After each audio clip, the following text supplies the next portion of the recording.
Listening test. You will hear a number of different recordings and you will have to answer questions on what you hear. You will have time to read the instructions and questions and you will be given time to check your work. All the recordings will be played once only. The test is in 4 parts. Now turn to part 1. You will hear a woman called Mrs. Reynolds being interviewed by a police officer about an incident she saw the previous evening. First, you have some time to look at questions 1 to 5.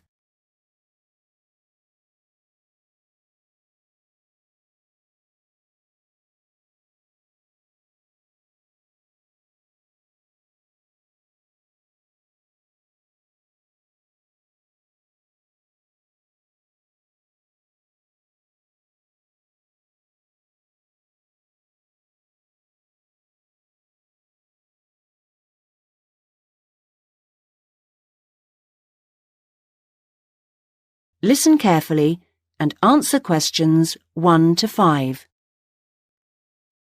Well, if you can just tell me everything you remember. It doesn't matter how trivial it seems. What may seem unimportant to you may not be unimportant to us. OK, I'll do what I can, officer. Well, as I said, I'd just come out of the cinema on the high street, so it was about 8 o'clock, just before 8 in fact. I'd been to see a film with a friend and she'd just gone off home. So I was just standing there wondering what to do, whether to go and have a cup of coffee somewhere or not. I was just standing there, minding my own business, when I suddenly heard someone shouting directly opposite me outside the library. Not screaming, just shouting. It sounded like the voice of an elderly woman. "They've got my bag! They've got my bag!" she was shouting. Then these 2 men raced past me, going like the wind, straight down the street and round the corner into West Street. It all happened so quickly, I think they must have had a car waiting for them there, because I heard one drive off at top speed. Well, I didn't know what on earth to do, whether to try and chase them, whether to ring the police, or whether to go and see if she was all right. Another woman was running up behind me, so I shouted back at her to go and call the police. Anyway, when I got to the woman, she seemed to be all right, thank goodness. A bit shaken, but OK. I think I was much more upset than she was. All in all, she was pretty calm. I don't think I would have been, but apparently it had happened to her once before, so maybe that's why. You know, I've got a friend who refuses to go out alone anywhere after 6 o'clock now. What's this town coming to? Before you hear the rest of the conversation, you have some time to look at questions 6 to 10.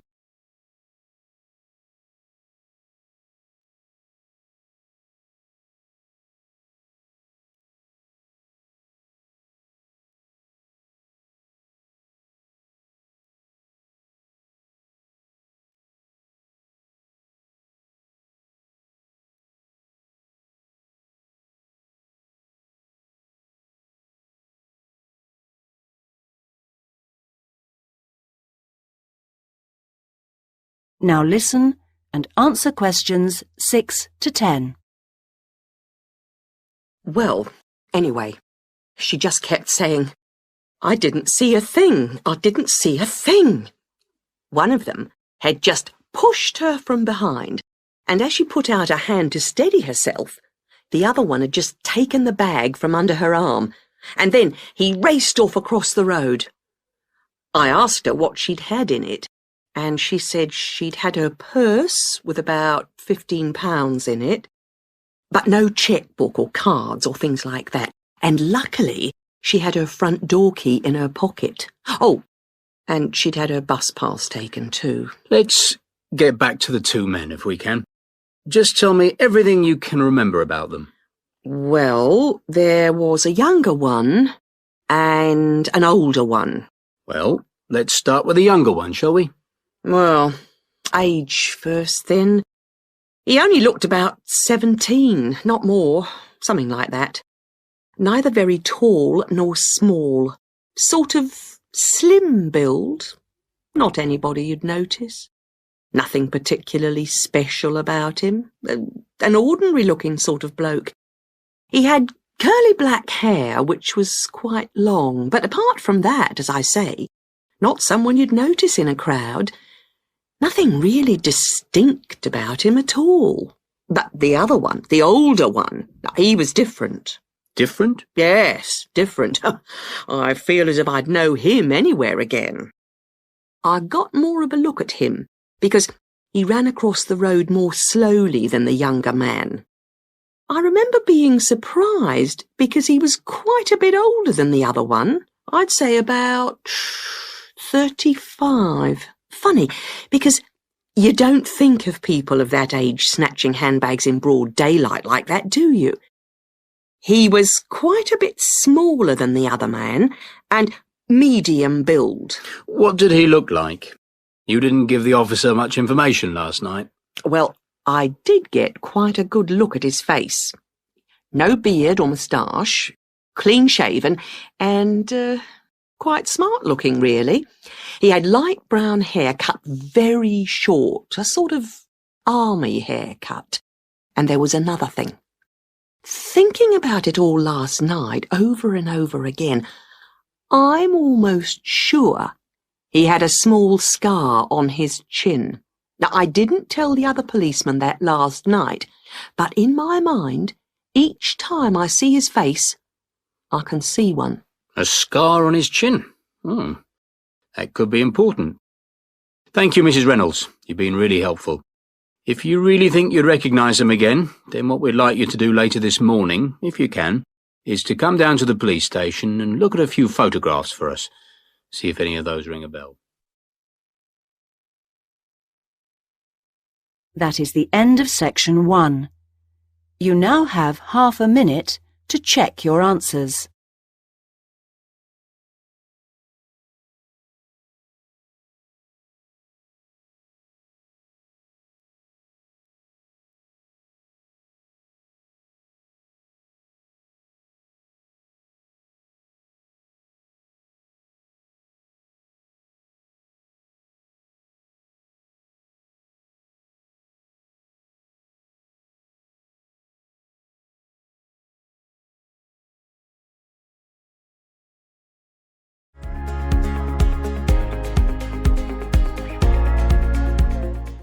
Part 2. You will hear a recorded message giving information about an English hotel. First, you have some time to look at questions 11 to 15.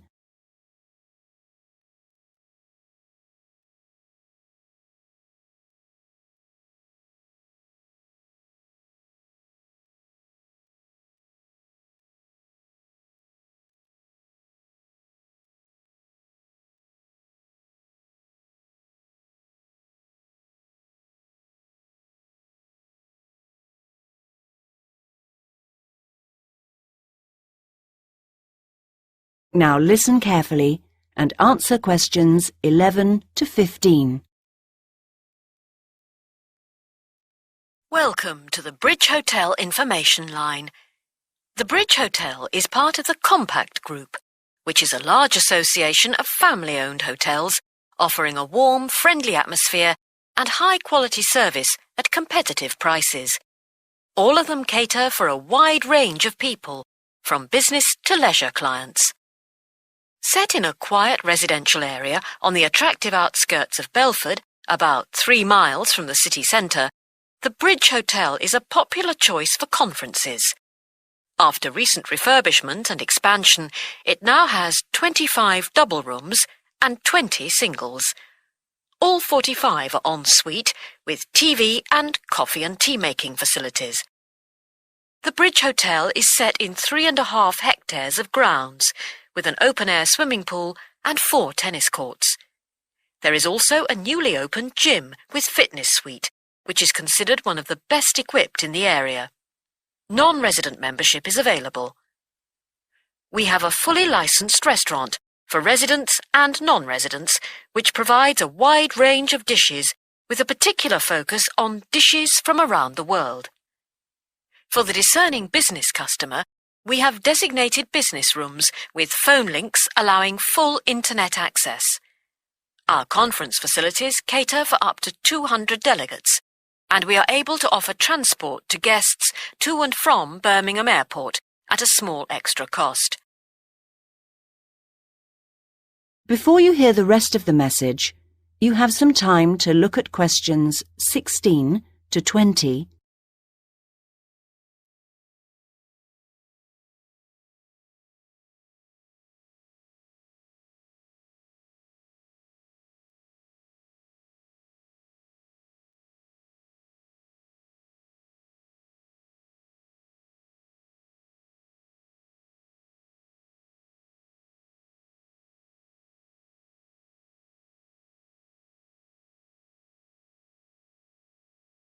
Now listen and answer questions 16 to 20. There now follows information about short break packages. Welcome to the Bridge Hotel Short Breaks Information Line. We offer 3 packages: 2-day, 3-day and 5-day. The 2-day costs £75 per person per night and includes full cooked breakfast and evening entertainment. Very popular for weekend getaways. The 3-day break costs £60 per person per night and in addition to offers for the 2-day break includes 1 4-course dinner. This allows guests to enjoy the full range of hotel facilities. The 5-day break costs £52 per person per night and in addition to offers from the 2- and 3-day breaks, includes free beauty therapy on 2 days and a full-day pass to a golf club. This package is particularly popular with couples who want a completely relaxing break. If you would like more information about these special packages, call extension 3469 to speak to our customer service manager, John Martin. Thank you for calling the Bridge Hotel Information Line. That is the end of Part 2. You now have 30 seconds to check your answers to Part 2.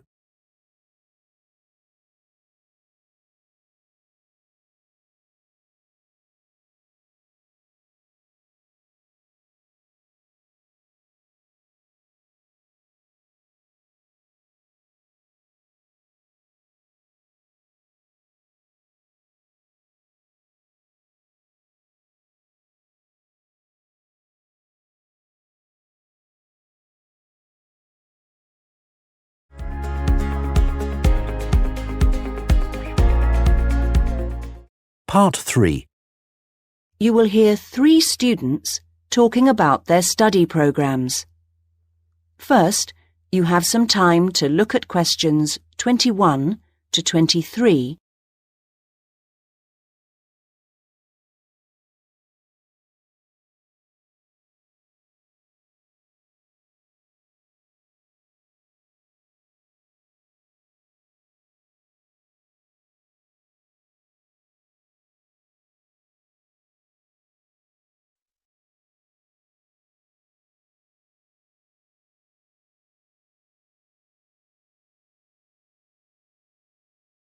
Now listen carefully and answer questions 21 to 23. Hi, Elaine. I was hoping I'd see you here. How are things? All right. You? Not bad, but I'm beginning to worry about that assignment. What, the one on theory and practice? Yes. When's it got to be in by? Next Thursday. And I just can't get to grips with it. Yes, it's a tricky one. I'm hoping to get down to it over the weekend. I'll tell you what, there's Dinah. Let's see if she has any pearls of wisdom on the subject. She took the theory and practice option last year, didn't she? And got an A+ for it, I think. How does she do it? Oh, let's ask her. Hi, Dinah. Hard at work? Not exactly. The lecture's just been cancelled, so I've suddenly got a free morning on my hands. Oh, that's lucky. You've met Neil, haven't you? Yes. We were just talking about the theory and practice assignment we've got to hand in next. Can we just pick your brains a moment? How far have you got with it? Well, still at the reading stage, really. Are you? Well, one bit of advice I definitely give is not to spend hours wading through that massive volume by Jesperson. It really isn't very helpful. I think the only reason they keep it on the reading list is that the library has got so many copies of it. Personally, I found the essential source was Parisi. Have you read her yet? Parisi? I don't think so. That's a great book. It must be on your reading list. Right. Another one I found very useful was the article called something like Practical Theories by... was it Williams or Willard? Yes, Willard. Also, if you want to look at case studies, that small book of Ron Brown's has got some interesting stuff in. You know the one I mean? Ron Brown. Yes, I looked for it in the library, but it was out on loan. Before you hear the rest of the conversation, you have some time to look at questions 24 to 30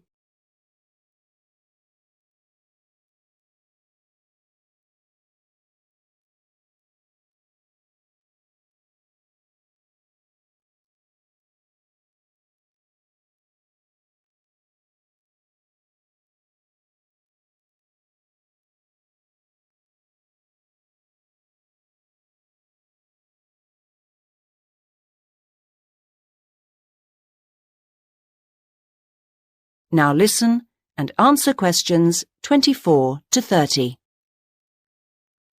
Yes, it's a very popular book. Did you try the recall system? The what? Don't you use the recall system? You should, you know. You just have to take a pink slip from any of the librarian's desks, fill the details of the book in, put your departmental address on the back, your departmental address, not your home address, and hand the slip in at the information desk. Then check the mail in your department twice a day, say at 10 in the morning and 3 in the afternoon, for a slip telling you the book is ready to collect. Last week, I recalled a book at lunchtime and got the slip telling me it was ready just 4 hours later. That was exceptional. It usually takes about 3 days. I didn't know you could do that. Is it expensive? No. There's a nominal charge, 25 pence a book, I think. Mm-hmm. It's well worth it if you're preparing for an assignment. Are you going to be working together on it? I'm not sure. I would if I were you. You get so much more out of the assignment that way. But surely the tutors would notice that our essays were the same. No. I'm certainly not suggesting you should actually write the thing together. Oh. I'm talking about when you first start on a big assignment. I think it's a good idea to find 2 or 3 others on the course who live near you and divide up the reading load between you. Then you can meet up again a few days later and take it in turns to summarize your reading for each other. At the next stage, we go round the group explaining our essay plans, which makes it easier for individuals then to go off and write the first draft of their essay on their own.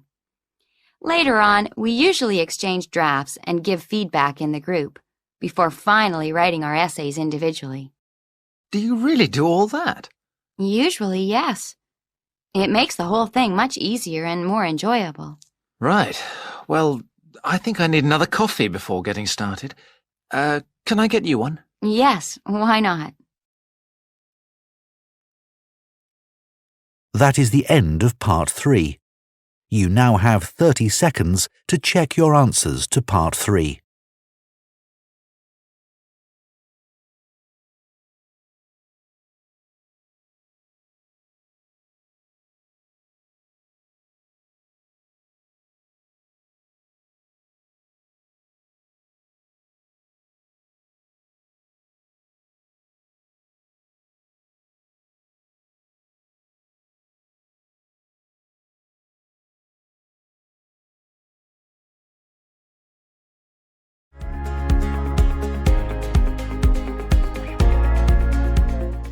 Part 4. You will hear a talk by a university lecturer in Australia on a type of bird called a peregrine falcon. First, you have some time to look at questions 31 to 40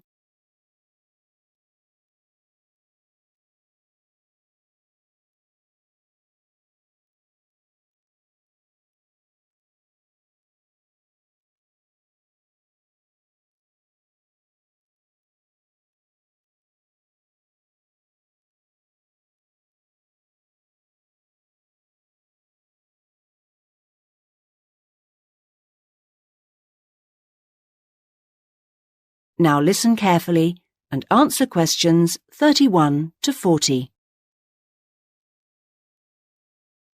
I'm Professor Sam Richards, and I've come as the third guest lecturer on this course in Australian birds of prey.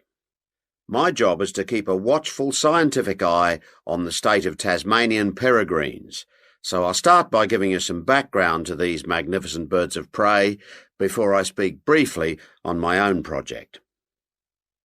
Peregrine falcons are found on all continents with the exception of Antarctica, so don't go looking for them at the South Pole. They're found almost everywhere in Australia, and it's interesting to note that the name peregrine implies that they're wanderers, that they move from place to place following the seasons, and indeed in most parts of the world they're migratory birds.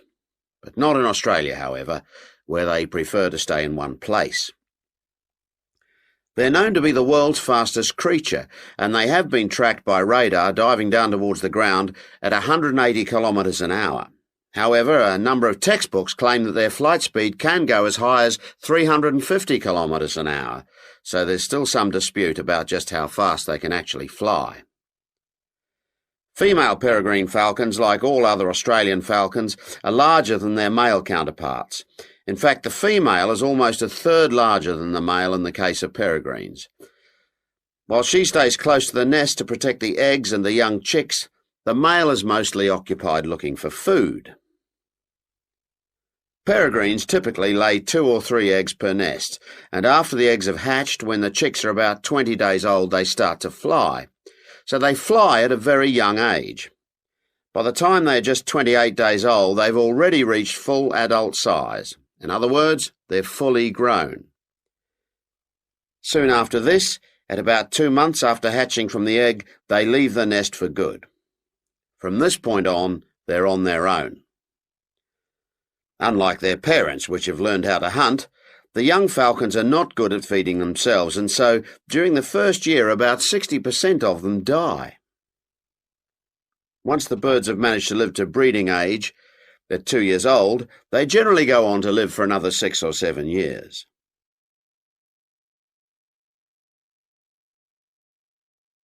When we come across nests with young chicks, the first thing we do is catch the chicks before they're able to fly. We have to catch them at an early age. We then attach identification rings to their legs.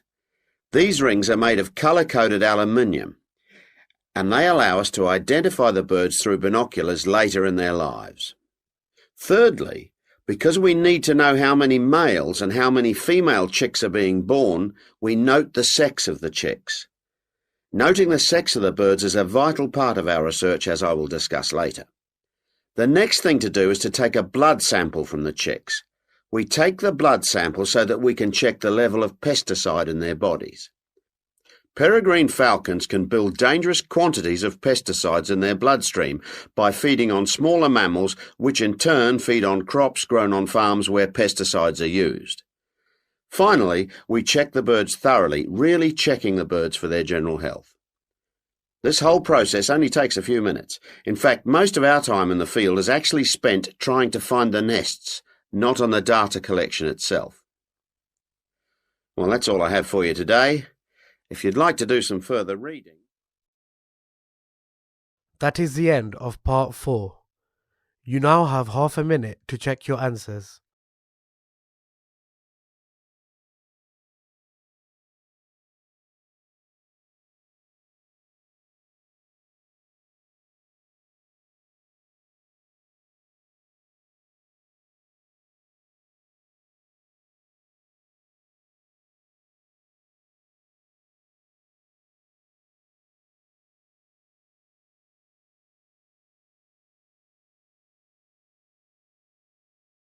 That is the end of the listening test.